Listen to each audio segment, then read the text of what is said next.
If you guys are preparing for the MDCAT 2025 and are currently confused about the biology portion of it, तो फिर आप बिल्कुल सही जगह आए हैं because in this video I'm gonna share with you some beautiful tips and some advices और generally मैं आपको ये बताऊंगा कि मैं क्या करता, मैं किस तरह प्रिपेयर करता बायोलॉजी को अगर मैं MDCAT 2025 में दे रहा होता. Now you guys might be wondering why I am sitting here outside and not in my usual setup. Well the reason is simple. एक तो ये कि मैं हॉस्टल आया हुआ हूँ और ये वीडियो मैं कॉलेज ही से रिकॉर्ड कर रहा हूँ, so I am not at home. And the second reason was that I wanted to motivate you guys.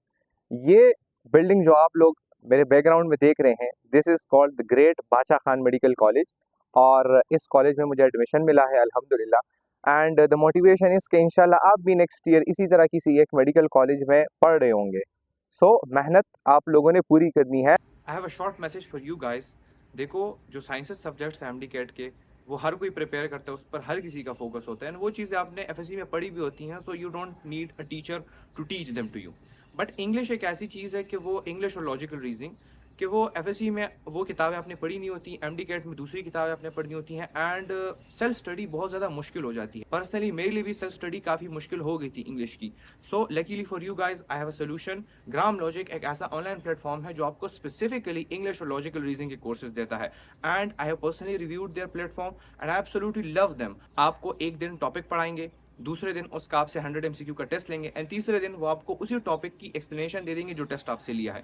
So topic की हर तरीके से आपकी प्रिपरेशन होगी, कलरफुल नोट्स हैं इनके पास and at the end of the session आप लोगों से 3 प्रैक्टिस सेट्स भी लेंगे. मैं तो खफा इस चीज़ के ऊपर हूँ कि काश मेरे वक्त में कोई मुझे ग्राम लॉजिक के बारे में बताता, तो जो टेंशन इंग्लिश ने मुझे लास्ट टाइम में दी है वो ना होती है. फीस जो है वो 3500 रुपीज़ है. If use my promo code Hayyan 100 तो आपको 300 रुपीज़ का डिस्काउंट मिलेगा. So without wasting further time, let's get into the video. So the first advice that I will be giving you is work upon your mindset. देखिए, कोई भी काम करने से पहले आपकी सोच उस काम के बारे में क्या है, it plays a very big role into that thing. कि देखो, एक चीज़ को जब आप पॉसिबल तस्वर करोगे तब ही उस चीज़ के लिए आप कोशिश करोगे और तब ही वो चीज़ आप अचीव करोगे. इफ़ यू आर थिंकिंग कि ये चीज़ पॉसिबल ही नहीं है, आप किस तरह उस चीज़ के लिए इतनी मेहनत करोगे उस बंदे के बनिस्बत जो समझ रहा है कि ये चीज़ पॉसिबल है और वो कर सकता है. सो फर्स्ट थिंग ये है कि आप जो है तो वो वॉरियर मेंटेलिटी लाएं अपने आप में. मैं हमेशा ये कहता रहता हूँ that MDCAT is more of a mind game than it is a physical test. सबसे पहले जीत आपके दिमाग में होनी चाहिए कि आप खुद को तस्वर कर सके. You can imagine yourself sitting right here. इंशाल्लाह एक दिन मैं यहाँ पर बैठूंगा और वो भी MDCAT 2025 में नंबर लेकर. तो वॉरियर माइंडसेट के साथ टेस्ट को अप्रोच करें and try to be fearless. Test से डरे मत. तो ये this is the biggest advice that if you think you can score 190 plus, if you believe you can score 190 plus, half of the work is done. Simple is that. Half of the work is done. आपने सिर्फ और सिर्फ कोशिश करनी है. अगर आपकी जिंदगी में एक माइलस्टोन है और उस माइलस्टोन को आप अचीव करना चाहते हैं तो सबसे पहले ये बिलीव रखना कि ये माइलस्टोन अचीवेबल है. That is the first step. Clearing MDCAT is possible. I have done it, you can also do it. And मुझसे पहले बहुत सारे लोगों ने किया है, मेरे बाद भी बहुत सारे लोग करेंगे. So it's not that of a big deal. अब आते हैं फिजिकल अप्रोच की तरफ कि आप लोगों की अप्रोच किस तरह होनी चाहिए. सो फर्स्ट थिंग मैं आप लोगों से कहता हूँ, concepts are important. So concept को क्लियर करने के लिए you need a lecture and 2025 के MDCAT के लिए तो बहुत ही ज़्यादा ज़रूरी है अ गुड लेक्चर, बिकॉज इसमें पॉइंट्स आएंगे दूसरी किताबों से. You can not study all the books but a teacher can teach you all the books. सही है. तो एक टीचर का इस तरह का लेक्चर हो कि वो आपको तमाम प्रोविंसेस के पॉइंट्स उसमें बता रहा हो और आप उसके नोट्स बना रहे हो, ये आपकी बहुत ज़्यादा मदद करेगा. So try to find a teacher जिस पे आप लोग समझ रहे हो और जो आपको तमाम प्रोविंसेस के पॉइंट बता रहा हो. अब एक क्वेश्चन ये भी आ जाता है that you need a lecture और you don't need a lecture. इससे पहले तो प्रोविंशियल MDCAT था, तो उसमें अगर तो आपके कॉन्सेप्ट्स क्लियर थे सो you don't need a lecture, क्योंकि लेक्चर में आपको वही कॉन्सेप्ट क्लियर करवा रहे थे टीचर. लेकिन अभी चूंकि नेशनल MDCAT हो रहा है तो कॉन्सेप्ट तो आपका क्लियर होगा अपनी बुक से, but you don't know the points in other books. अच्छा, अगर आप दूसरे बुक्स के पॉइंट्स को कवर कर सकते हो on your own, then you don't need a lecture.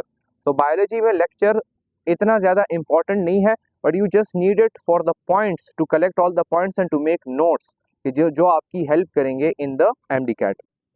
अब you might ask a question कि बुक्स हम कौन सी पढ़ें. It's a national MDCAT and अपनी बुक से तो काम चलने वाला है नहीं. उसका मैं आपको ये बता दूं कि अगर तो आप प्रोविंसेस से हैं without the federal territory, okay, आप प्रोविंसेस से हैं तो आप अपनी प्रोविंस की बुक के साथ फेडरल की बुक अगर तो स्टडी कर सकते हैं, that is very much better. Federal की बुक इसलिए इंपॉर्टेंट है बिकॉज आज से पहले भी अगर तो नेशनल एमडीकेट हुआ है तो फेडरल से उसका एक बड़ा पोर्शन आया है। So it is a possibility कि फेडरल की बुक से इस बार भी पोर्शन आ जाए।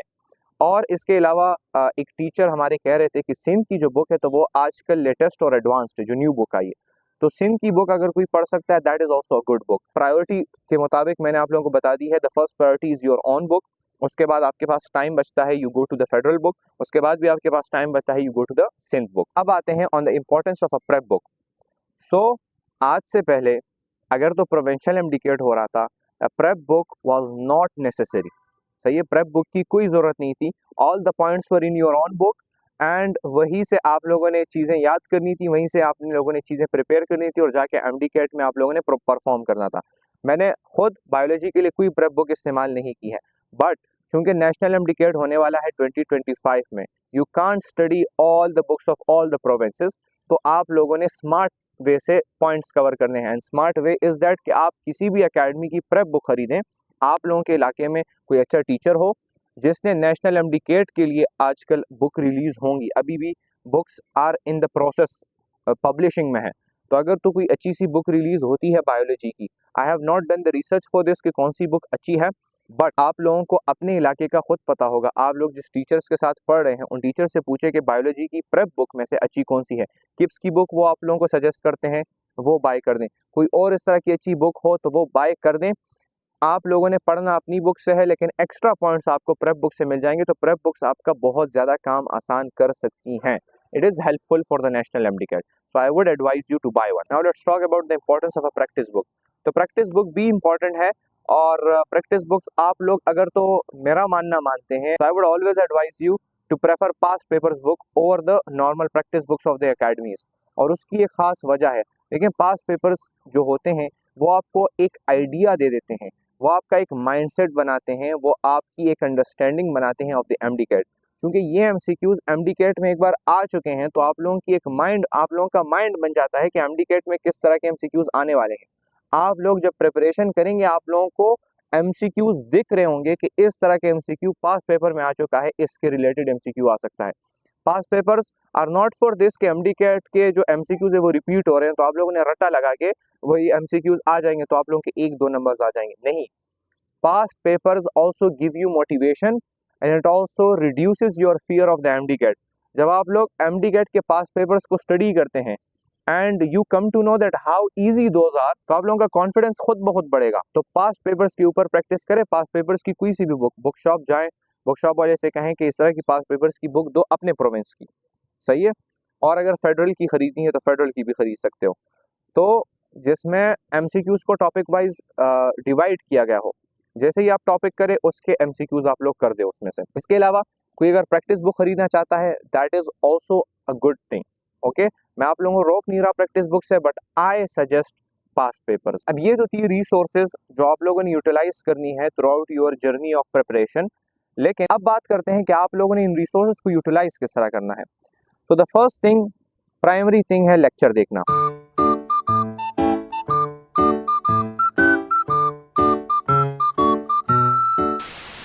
तो the first thing is to watch a lecture, सही है। एक टॉपिक की आपको समझ अगर तो आ रही है फिर तो सही है, लेकिन अगर उसकी समझ आप लोगों को नहीं आ रही तो आप लोग सबसे पहले उसका लेक्चर देखें, एक्स्ट्रा पॉइंट्स अगर टीचर बता रहे उसको अपने साथ नोट करें, उसके बाद उसी टॉपिक को आप लोग अपनी बुक में ओपन करें और अपनी बुक से उसको एक बार रीड दे दें। अब बहुत सारे लोग कहते हैं कि बायोलॉजी सिर्फ और सिर्फ रट्टा है। I disagree with that. रट्टा है, मैं मानता हूँ आपकी बुक में 2 तरह के इंफॉर्मेशन हैं, एक कॉन्सेप्ट है and the other is facts.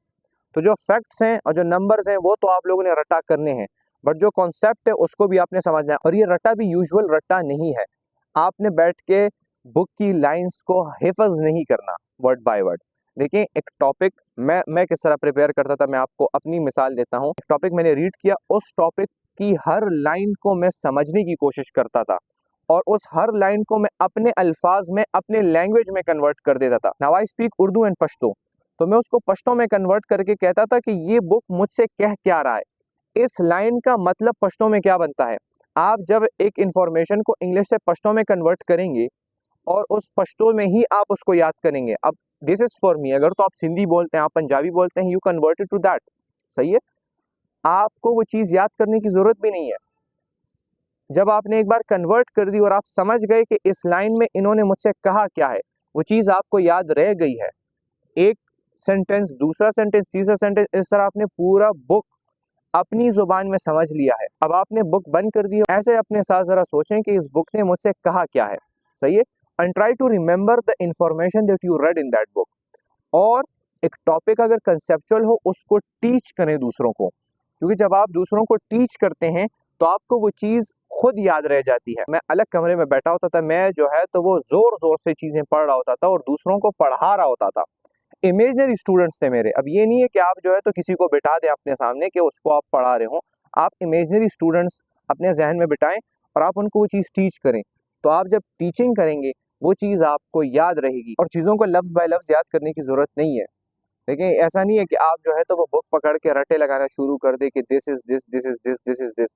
ऐसा नहीं है। आप लोगों ने सेंटेंस रीड किया और सेंटेंस का कुछ हिस्सा भी आप लोगों को याद रहेगा ना, एमसीक्यू में आपसे वो पूरा सेंटेंस नहीं पूछा जाएगा। एमसीक्यू में जब वो सेंटेंस या उसके रिलेटेड कोई एमसीक्यू आएगा, आपका डायरेक्ट माइंड हिट करेगा कि उस जगह मैंने ये चीज़ पढ़ी थी।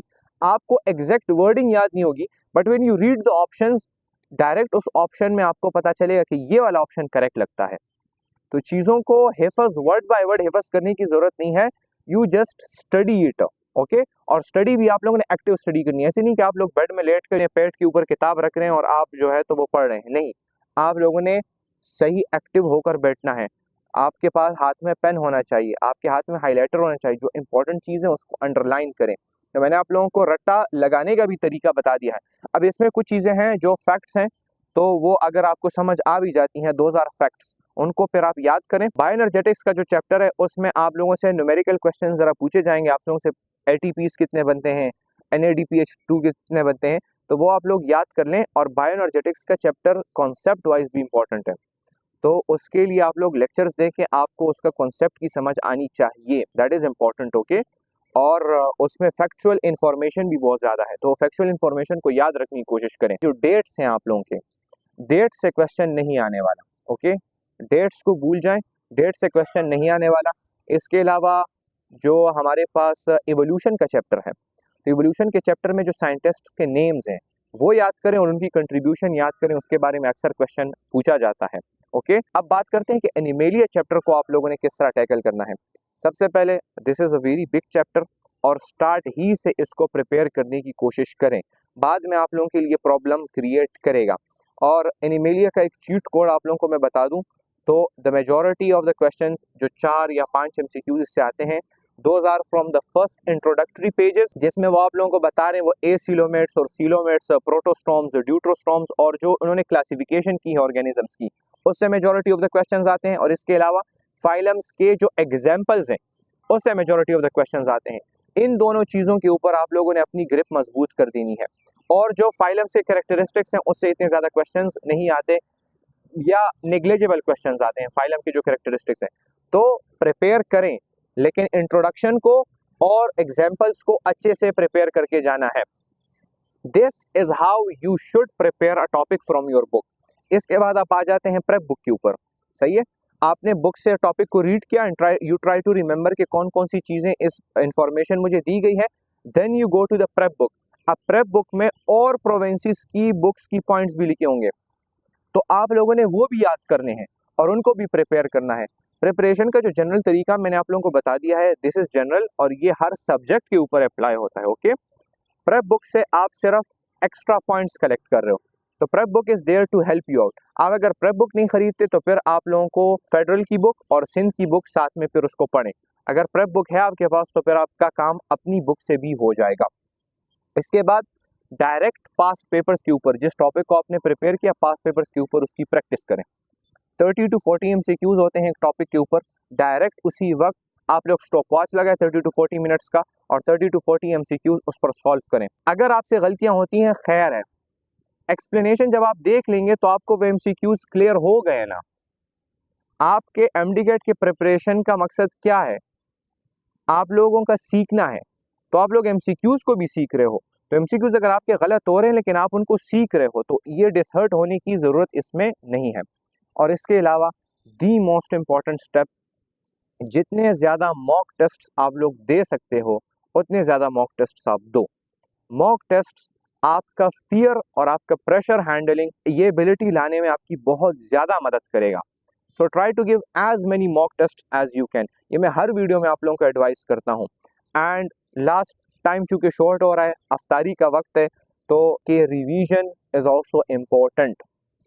बायोलॉजी में बहुत ज़्यादा इंफॉर्मेशन है, एक बार जब आप प्रिपेयर करेंगे तो बायोलॉजी आपको याद रह जाएगी लेकिन बाद में भूल जाएगी। तो रिवीजन इंपॉर्टेंट है, रिवीजन 2 से 3 रिवीजन्स तो आप लोगों ने खामखा करने हैं। एंड वीडियो अगर पसंद आई हो तो इसको लाइक करें, इस तरह की वीडियोस चाहते हैं तो चैनल को सब्सक्राइब करें। एंड फिर इंशाल्लाह नेक्स्ट वीडियो में मुलाकात होगी। अपना ख्याल रखिए। अस्सलाम वालेकुम।